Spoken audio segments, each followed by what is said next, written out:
साथियों नमस्कार। एक छोटा सा वीडियो आपके बीच में गुर्जर समाज का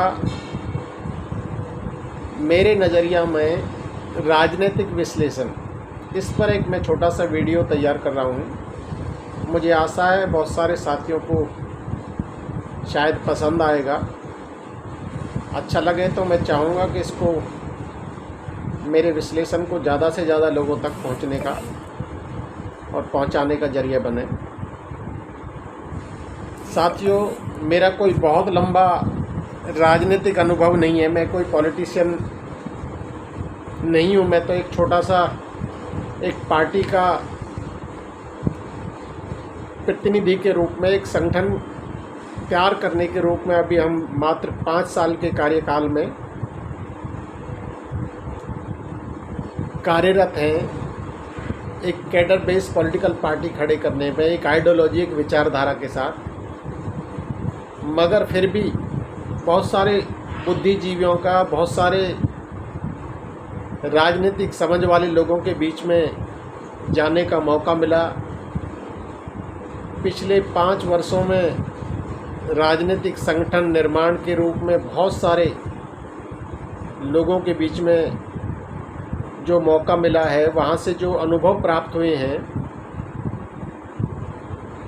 समाज के जनमानस का क्या आकलन है, क्या नज़रिया है गुर्जर समाज की राजनीति के बारे में, गुर्जर समाज के राजनेताओं के बारे में, केवल वही अनुभव आपके बीच में शेयर करने का प्रयास करूँगा। देश की आज़ादी से बाद का जो लोकतांत्रिक राजनीतिक घटनाक्रम है, उसी पे जो मैं बहुत ही शॉर्ट में अपने इस वक्तव्य को प्रस्तुत करने की कोशिश करूँगा। साथियों,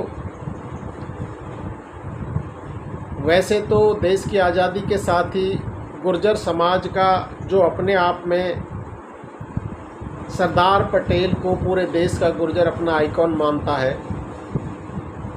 उसको अपने नेता के रूप में देखता रहा है। वो कुर्मी समाज से संबंध रखते थे, तो कुर्मी समाज और गुर्जर समाज का जो रिलेशन है वो ब्लड रिलेशन है, ऐसा हमारे इतिहासकारों ने ये प्रस्तुत किया है बहुत सारे तथ्यों के आधार पर। तो उसको अपना आकलन मानता रहा है। लेकिन उस समय तक हमारा जो आम गुर्जर समाज है, चाहे वो हिंदू के रूप में है या मुस्लिम के या सिख, ये तमाम गुर्जर समाज की शाखाएं राजनीतिक रूप से थोड़ा जागरूकता, जब राजेश पायलट जी केंद्रीय राजनीति में उनका प्रस्थान होता है, या उससे पहले रामचंद्र विकल जी बड़े नेता के रूप में, गुर्जर नेता के रूप में कांग्रेस के नेता रहे, तो उनको थोड़ा सा जागरूकता आई, लोगों को समझ आई, अपने नेता की एक बनाने की समझ आई कि नेता जो समाज का नेतृत्व करता है। तो आज का जो विश्लेषण है, जो मेरा नज़रिया है, मैं उस पर प्रकाश डालूँगा। श्री राजेश पायलट जी जो वर्तमान में स्वर्गीय हैं, स्वर्गीय राजेश पायलट जी गुर्जर समाज के एक विजनरी नेता के रूप में उनको देखा जाता है। वैसे तो उनसे कभी व्यक्तिगत मिलने का अवसर प्रदान नहीं हुआ, ना ही हम लोग उस समय सामान्यतः ऐसे सामाजिक जीवन में थे। लेकिन बहुत सारे उनके वक्तव्यों को, या बहुत सारे लोगों के द्वारा उनके व्यक्तित्व के बारे में, या फिर बहुत सारा उस समय शुरुआती दौर को छोड़कर बाद की राजनीति में जो 90 का दशक है, उसकी राजनीति में हमने उनको देखा और सुना है। उनका एक विज़न था, उनके वो एक आइकॉनिक लीडर के रूप में इस समाज में उभरे और कांग्रेस पार्टी के अंदर रहते हुए भी उन्होंने किसान, मजदूर, गरीब की आवाज़ को किसी प्रभाव या किसी दबाव में ना आकर खुले मंचों से उठाने का कार्य किया। तो वो मैं कह सकता हूँ एक विजनरी, एक आइकॉनिक लीडर के रूप में गुर्जर समाज में पैदा हुए और उनका मार्गदर्शन का मौका मिला। बहुत सारे लोगों को जागरूकता राजनीति के प्रति, लीडरशिप के प्रति उनके द्वारा बनी लोगों में समझ।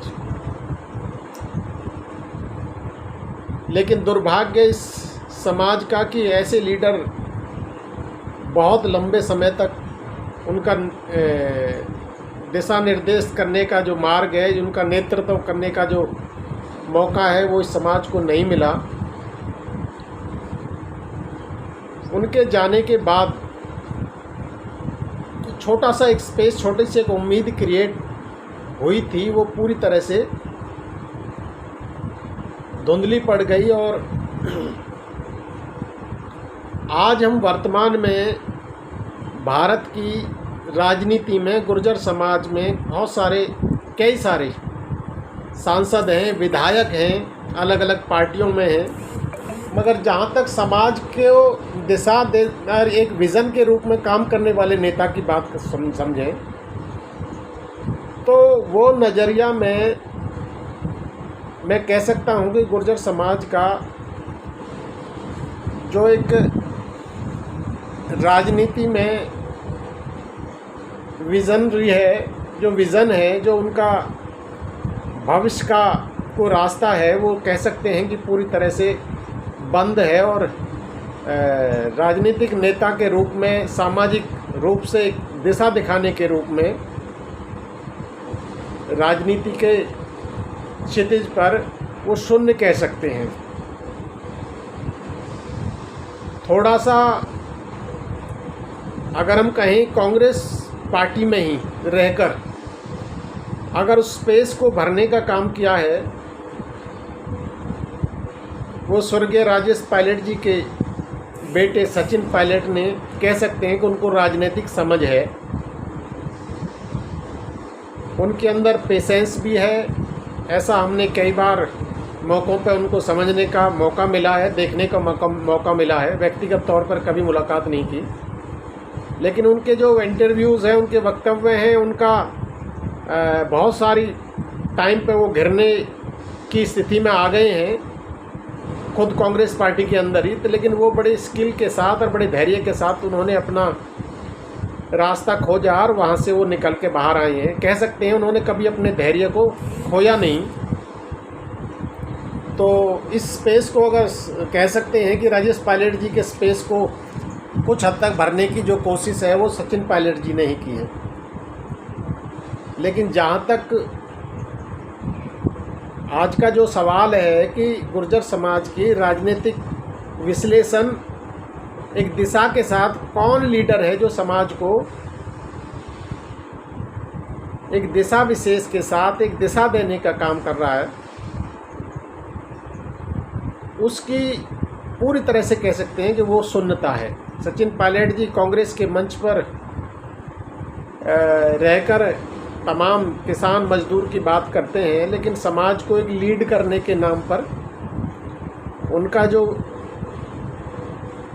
कार्यशैली है वो उस दिशा में कोई उनका कभी को ना वर्क दिखाई दिया है, ना ही वक्तव्य आया है। लेकिन एक सुलझे हुए नेता बनेंगे देश के, इस गुर्जर समाज में पैदा हुए हैं, हम उनका सम्मान करते हैं और बहुत अच्छा युवा प्रभाव करने वाला वक्तव्य देता है। दोस्तों, आज की वर्तमान की स्थिति में कई सारे सांसद हैं, कई विधायक हैं, अच्छे अच्छे लीडर्स कोशिश कर रहे हैं, मगर मैं कह सकता हूं जो मेरा नज़रिया है, लोगों का जो आकलन है, जिनसे बहुत सारे लोगों से मैं मिला हूं, उनकी नज़र में वो केवल एक विधायक और एमपी बनने से ज़्यादा सोच वाले लीडर नहीं हैं। केवल अपने लिए वो गुजरों की आवाज़ देकर, गुजरों की वोट लेकर गुजर लीडर तो कहते हैं अपने आप को, मगर वो गुजरों के लीडर नहीं हैं। कभी उन्होंने गुर्जर समाज के दशा और दिशा पर ले जाने की जो समझ है वो किसी लीडर में दिखाई नहीं देती है। ऐसा लोगों का भी आकलन है सामान्यतः, और मेरा भी ऐसा है, क्योंकि बहुत सारे लीडर हैं जो केवल अलग अलग माध्यमों से धन इकट्ठा करके उस धन का इस्तेमाल करके राजनीति का प्लेटफॉर्म पर पहुंचने का काम किया है, और अलग अलग दलों के माध्यम से वो विधायक भी बने हैं और एमपी भी बने हैं। मगर उनका कोई विजनरी इस तरह का टारगेट, एक समाज को एक सही दिशा की तरफ एक राजनीतिक ताकत बनाकर, उनकी पहचान बनाकर सम्मान के साथ वो शून्यता बरकरार बनी हुई है। जहाँ तक वर्तमान के परिप्रेक्ष्य में मैं स्वयं का मेरा जो आकलन है, मैं थोड़ा सा उस बात को अवश्य रखूँगा आपके बीच में। एक ऐसे व्यक्तित्व हैं जो संगठन की राजनीति का समझ रखते हैं, उनको मैं इस विश्लेषण में चर्चा अवश्य करना चाहूँगा, जो मुझे प्रभावित करते हैं।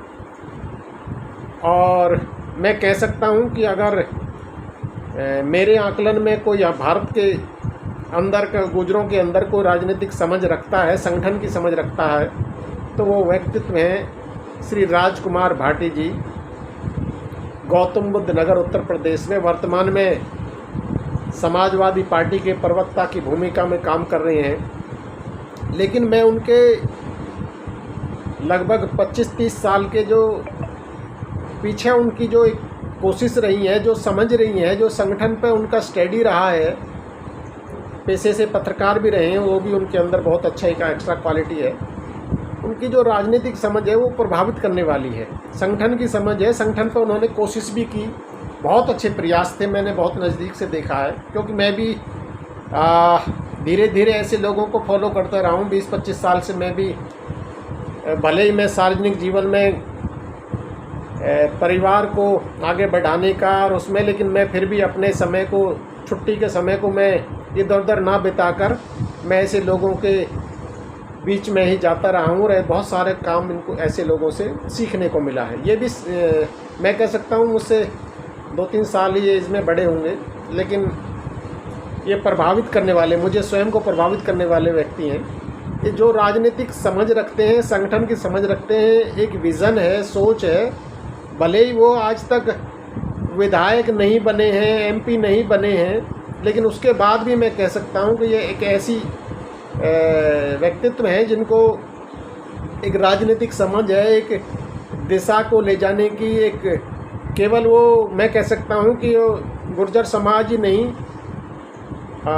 तमाम पिछड़ा वर्ग के लिए उनका जो समझ है, जो सोच है, जो पेशेंस है, जो संगठन बनाने का, अब बहुत सारे क्या कारण हो सकते हैं मैं नहीं समझता। उनकी कोशिश तो बहुत बेहतर रही है, लेकिन किन परिस्थितियों में वो अपनी दिशा से उतर गए पटरी से, और आज वर्तमान में वो समाजवादी पार्टी के प्रवक्ता के रूप में बहुत अच्छी भूमिका में है, बहुत अच्छे तार्किकता से, बड़े सुलझे हुए एक प्रवक्ता के रूप में अपनी बात से प्रभावित करते हैं लोगों को। मैं उनका पूरा सम्मान करता हूं, लेकिन सच्चाई में उनसे बड़ी अपेक्षा और उम्मीद थी कि शायद वो इस मिशन को, जो एक अपेक्षा थी, जो आज समाज को ज़रूरत थी एक राजनीतिक रूप से सही दिशा में ले जाने की, वो क्या कारण रहे मैं उनमें नहीं जाना चाहूँगा, लेकिन वो भी अपने दिशा और मिशन से भटक गए। लेकिन आज भी उनके मन में तमन्ना, मैंने उनकी 1-2 वक्तव्य सुने हैं जो उनकी पीड़ा है। आज भी वो कहते हैं कि वो पीड़ा है, आप भी वो रह गई है उनके अंदर। मेरी शुभकामनाएं हैं। मैं तो चाहूँगा कि ऐसे व्यक्ति जो अभी बहुत समय नहीं है, उनकी एज लगभग 60 के आसपास हुई है, अभी जीवन का बहुत बड़ा तजुर्बा हासिल किया। अगर ऐसे व्यक्ति का दिशा निर्देश मिले समाज को, आज समाज उस परिस्थिति में नहीं है जिस जो 20 साल 25 साल पहले था, जो समझता नहीं था बातों को। मैं कह सकता हूँ, मेरा ये संदेश भी है राजकुमार भाटी जी से, कि आज बातों को नौजवान समझता है, थोड़ा शिक्षा भी आई है, थोड़ा राजनीतिक थपेड़े भी लगे हैं, तो बात को अब समझने लगा है। ये बहुत अच्छी समय है, बहुत अच्छा टाइम है, तो कोई देर नहीं है। उनकी हताशा निराशा मैंने सुनी है एक दो वक्तव्यों से, एक दो उनके लाइव प्रोग्रामों से। तो खैर, मैं इसको बहुत लंबा ना करके उस परिस्थिति का विश्लेषण करूँगा जो गुर्जर समाज के प्रति राजनेताओं का, दूसरे दलों का जो नज़रिया है, उस पर भी मैं थोड़ा सा चर्चा ज़रूर करना चाहूँगा। अगर ये शून्यता है समाज में, तो निश्चित तौर पर मेरी भी पीड़ा है कि इसको भरने की बहुत ज़्यादा ज़रूरत है। मैं कोई बहुत ज़्यादा पॉलिटिक्स के अंदर बहुत कोई ज्ञाता नहीं हूँ, लेकिन मैं भी धीरे धीरे इसको समझ रहा हूँ और बहुत सारे ऐसे लोगों को फॉलो कर रहा हूँ, उनसे सीखने का, समझने का। लेकिन मैं कह सकता हूँ कि मेरा एक ये रुचिकर विषय बन गया। मुझे बहुत आनंद आता है, मुझे संगठन बनाने में, लोगों से मिलने में और उनको जोड़ने में। ये मेरे जीवन का एक हिस्सा बन गया है। ये बहुत आनंदित करने वाला विषय है मुझे। अब दोस्तों, मैं थोड़ा सा विश्लेषण आपको बताऊंगा कि जो राजनीतिक दल हैं गुर्जर समाज का, राजनीतिक परिवेश में, आज के वर्तमान के राजनीतिक परिवेश में जो स्थिति है, तमाम जो राजनीतिक दल, विशेषकर आप उत्तर प्रदेश में लगाइए, समाजवादी पार्टी को खड़े करने में गुर्जर व्यक्ति या गुर्जर समाज का बहुत बड़ा अहम रोल रहा है। गुर्जर समाज, ये बात समझ में आ गई है राजनेताओं के में कि गुर्जर समाज जिस दल के साथ, जिस संगठन के साथ लगता है, उसको बहुत मजबूती के साथ खड़ा करता है। यही बात समाजवादी पार्टी के बाद में बहुजन समाज पार्टी के रूप में एक बहुत मजबूती के साथ पश्चिमी उत्तर प्रदेश में मान्यवर काशीराम के प्रयास से, बहन मायावती के लीडरशिप में गुर्जरों की बेटी का संबोधन करके उन्होंने आह्वान किया और गुर्जरों ने उसको बेटी बनाकर, सर माथे पर सम्मान कर उसे 4 बार मुख्यमंत्री बनाया। तन से, मन से, धन से, पूरी ताकत देकर एक लीडरशिप बहुजन समाज की नेता एससी के परिवार में पैदा हुई, उसको लीडर बनाने का काम किया। तो ये बात धीरे धीरे सभी राजनीतिक दलों की समझ में आई। उससे पहले कांग्रेस को, जो हमारे, मैंने बताया पीछे, हमारे बड़े लीडर्स के रूप में राजेश पायलट जी या उससे पहले विकल जी हुए थे, तो कांग्रेस को पुष्ट किया। तो ये बात समझ में आई। तो इसी बात को लेकर भारतीय जनता पार्टी जब अपने सभा पर पहुंची, तो निश्चित तौर पर गुर्जर समाज ने तन से, मन से, धन से, मैं कहता हूँ तमाम पार्टियों को खड़ा करने में, वोट से, नोट से, सपोर्ट से, गुर्जर समाज के लोगों ने, गुर्जर समाज के लीडरों ने इन तमाम पार्टियों को मजबूत करने का, पुष्ट करने का काम बहुत ही बखूबी से निभाया है।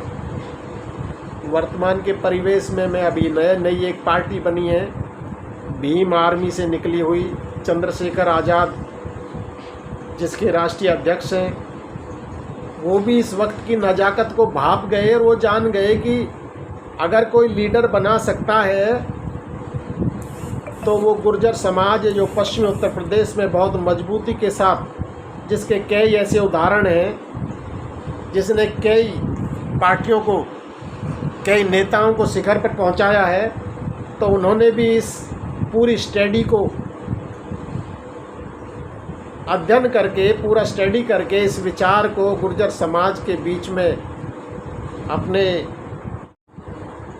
चंद्रशेखर रावण भी इस बात को भांप गए कि अगर कोई आपको लीडर बना सकता है तो वो है गुर्जर समाज। मगर साथियों, इससे पहले वो जब भीम आर्मी का निर्माण किया, शायद इनको ये इल्म नहीं था कि कल को ये राजनीतिक दल भी बनाएगा।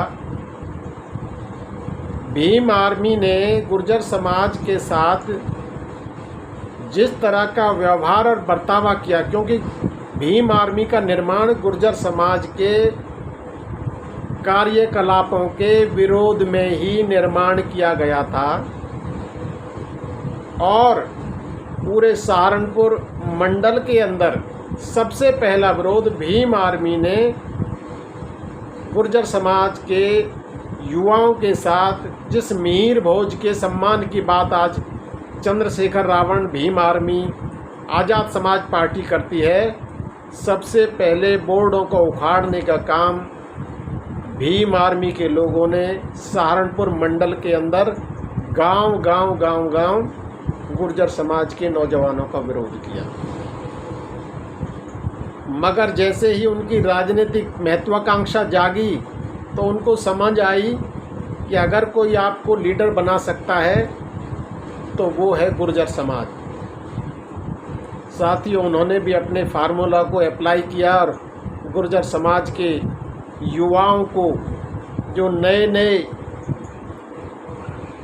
ज़मीन बेचकर बड़ी बड़ी गाड़ियां लेकर बड़ी तैयारी में थे, किसी राजनीतिक दल में कोई स्थान मिले, कोई मौका मिले, कोई मुकाम पैदा हो, ऐसे लोगों को संपर्क में लाकर उनको भारतीय राजनीति में एक नया सपना दिखाया कि आपको विधायक बना सकता है चंद्रशेखर रावण, आपको एमपी बना सकता है, क्योंकि वो 20-22% बहुजन समाज का नेता है। अब मायावती बहन जी की राजनीति का एंड हो गया है, वो क्षितिज पर पहुंच चुकी हैं और पूरा 20-22% एससी समाज, बाकी आप लोगों का समाज, तो मैं आपको एमपी और एमएलए की कुर्सियों तक पहुंचाने का काम करूँगा। इस बात को बखूबी हमारा नौजवान जो राजनीतिक समझ रखता नहीं है, शौक की राजनीति करता है, हुर्रेबाजी की राजनीति करता है, उसका कोई मिशन नहीं है, उसका कोई विज़न नहीं है, और वो भी इसकी गिरे पर गर्त में आ गया। वही 100 गाड़ियों का काफिला चंद्रशेखर रावण के पीछे गुर्जर समाज के युवाओं ने फिर वो एक नई पार्टी को खड़ा करने के लिए, जिसका परिणाम आप लोगों ने वर्तमान में ही ग्वालियर के अंदर देखा होगा, किस तरह से उस उग्र रूप धारण करके नौजवानों को भटकाकर गलत दिशा में ले जाकर उसका जो परिणाम निकला है वो आप सबके सामने है। ये राजनीतिक जो विश्लेषण है, इसमें केवल इतना मेरा आप लोगों के बीच में रखना है कि किस तरह से इस समाज को इस्तेमाल किया गया है। ये तमाम राजनीतिक दल इस बात को अच्छे से जानते हैं कि एक ऐसा समाज है दिल्ली और दिल्ली के आसपास जो, क्योंकि बहुत आर्थिक रूप से बहुत मजबूती के नज़रिया से इसको देखते हैं लोग,